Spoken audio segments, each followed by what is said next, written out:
Of course, everywhere I go, I say ADD, but it's kind of like a bug zapper going off in my head. I'm a little out there anyway. So a lot of times I'm talking to everyone and I look up and I name something just because the name sounds good and I end up with the wrong coffee anyway. And then sparks are coming off my ankles and I'm in trouble. So a lot of that is the truth. And I'm basically a black coffee person. I love just a hot cup of just black coffee. And I'll go along with one of the frou-frou drinks every now and then, my wife and them, if they're all meeting somewhere, and I'll get one of those that, has 97 syllables and with whipped cream on top. And it's okay, So a lot of that is kind of the truth there. But I have gotten in trouble at different places, and I think anybody that drinks coffee knows that. We did a mission trip one time in Honduras, and we had been up in the mountains, my wife and I, and we went into like a little area in one of the larger cities, and my wife was looking around, shopping a little bit, talking, and they had espresso, and it was equivalent to like 20 cents a cup. I was like, oh, that's great. This is years ago. I'm like, I'll have another one. When she came back, suffice to say, we didn't have to take a plane to come home from Honduras. I mean, I don't think I slept for 3 days. So I do get in trouble at coffee shops, but it's usually self-inflicted. I thought about, I don't know if I'll say the quote correctly, but I think it was Thoreau that said some men fish their entire life realizing it's not fish that they're after. That most of the time, just being in the woods, the solitude or whatever, was same with coffee in another way, but it's that bonding thing that when my wife and I are on the front porch, when friends meet for coffee, the coffee is really the cherry on the sundae. And those bonding times, and the scripture talks about us all getting together, and it's the family of God. And when the church is together, it can be in a church building, it can be at the coffee shop, or today it can be at the coffee shop at the church. But the fact is, it's really one-on-one. There's something about that moment, even if you're a tea drinker, even if you decide to go ahead and have a soft drink, it's really beyond the coffee. It's the moment of all of us talking from our hearts, slowing down a little bit, possibly turning off the phone for a little bit, not looking at it, and one-on-one, what's happening in your life, those relationships, because we need God first, but we all need each other, and told us to pray one for another. And sometimes the meeting at the coffee shop is way beyond what we think it is. But the reason I do comedy, just like coffee, is a much deeper reason than what most people know. And yet it's also a great platform for me to talk about these other platforms, such as bullying. Have those moments when they're laughing and they're listening and maybe a lot of walls are down. And it's such an epidemic today. I say bullying has been around since Cain and Abel. It's been around. We're in a broken world. And yet, in a lot of ways, it's reached a different level with social media, with cyberbullying, with our so many TV shows, so many movies, so many video games that are about hate or about bullying or about everyone else and picking on people. And even our humor can be that, well, that's just the way I am, but we're picking on somebody until it's almost like they go, well, that really hurts. Well, I'm just playing. But a lot of things have been twisted, and so that we can bully. We can say we don't like a singer, we don't like an artist, we don't like how they present this, and we're actually bullying and don't even recognize it. But I am especially concerned about our young people. And by young, whether it's first grade on up through college, but especially our young people, college age, high school, we have children giving up because they don't feel like they have hope.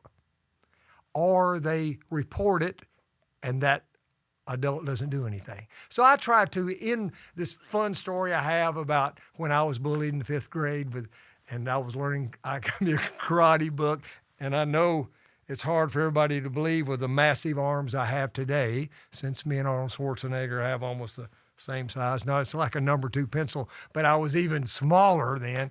So I was one of the kids that picked on this. One guy would kind of choke all of us out on the playground, and it got really bad.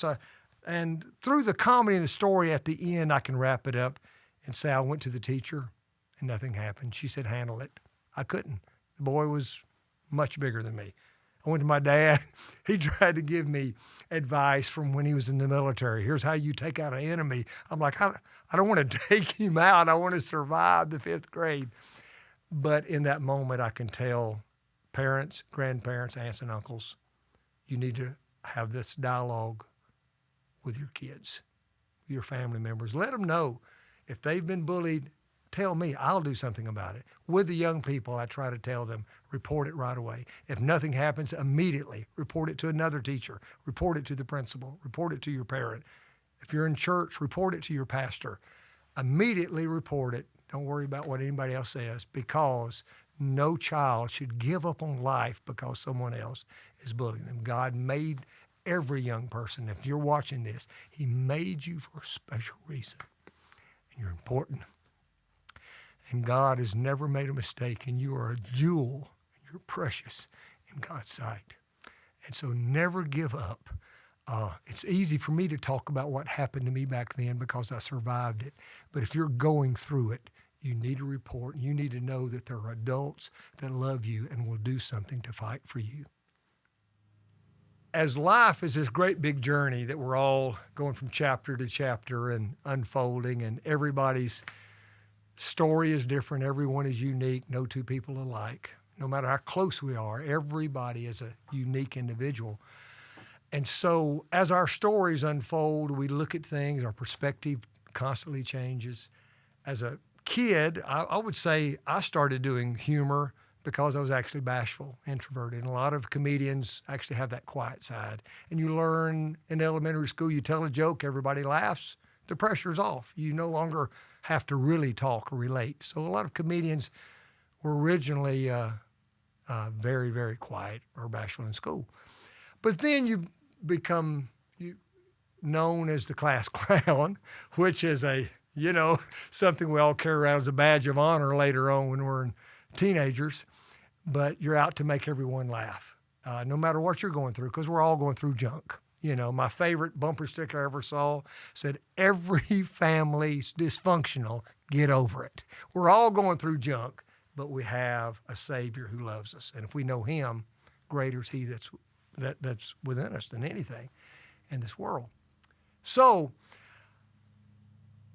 in my early years then as class clown and then being a musician and being in groups, they would use me for a little comic relief. So I always looked at that. That's just a fun moment.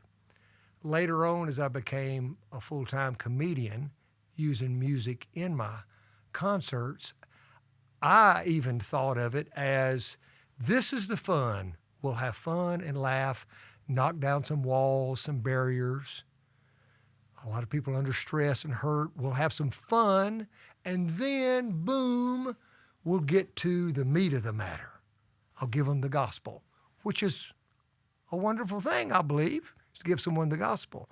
But it took a while for me to realize that comedy can be ministering. And all of a sudden I would see I'm doing something cutting up with college age or middle school kids or young married couples. And then someone would come up and say, maybe a grandparent or someone, and say, Tim, I've known the Lord for 40 years. But I lost a spouse 6 months ago. They didn't come forward to accept Jesus because they've been knowing Jesus forever. But they would say, I needed the laughter. That was like a balm. I needed the laughter because I'm hurting so bad. Or I've been under depression. I know Christ. I needed that release. And it takes a while for us to see things. Little by little, we get glimpses. We all do. But the longer I live, the more I see that if we're walking in the Spirit, how do we really separate it? Where is the church? Where is ministry? It's 24 hours a day. It's walking in the Spirit of God. It's loving each other. It's encouraging each other, and that laughter really has a strength to it that most people don't see. So I look at that differently now. I still want to, at the end of my concerts, try to encourage people to be the best they can be for Christ, to serve him better, to love him more. But at the same time, I realize that when I'm telling a joke, that maybe is ministering to somebody who desperately needs to laugh, because laughter, we didn't invent it. It didn't come from comedians. It came from the heavenlies. Well, I've just always thought about this. This is different from a personal thing. I just constantly see humor and stuff, and I go, God has a great sense of humor, because, I see things and I'll think one thing. I'm a big poet at heart. Like I saw a couple the other day at the airport. They were standing out there and they were just kind of embracing. I was up on the second floor. And I thought, I love that as a man and a woman just, hugging each other. But I love to see people just love on each other. And then I saw a cloud of puff come up, and I realized he was lighting her cigarette off of hers. And, and I'm just constantly going, okay, Lord, thank you for that. I needed that. But I've also thought about the fact that Jesus, when they were saying, let the kids, come to me, don't keep them back. I've always felt, and I can't prove it by any Bible, but I've always felt those little kids when he was talking and the disciples were with him, I've always felt that he was looking at those kids so much, or smiling so much, maybe making jokes. I have no idea. But those kids wanted to get to him, and they didn't think of him as some deep teacher, or know he was the Son of God, or that he was going to Calvary. They were just all standing there with the parents, and these little kids, they're trying to get to that man. And I believe it was because of the smiling, possibly the laughing, the winking. There was a reason, and I believe that God and Jesus both have this wonderful sense of humor.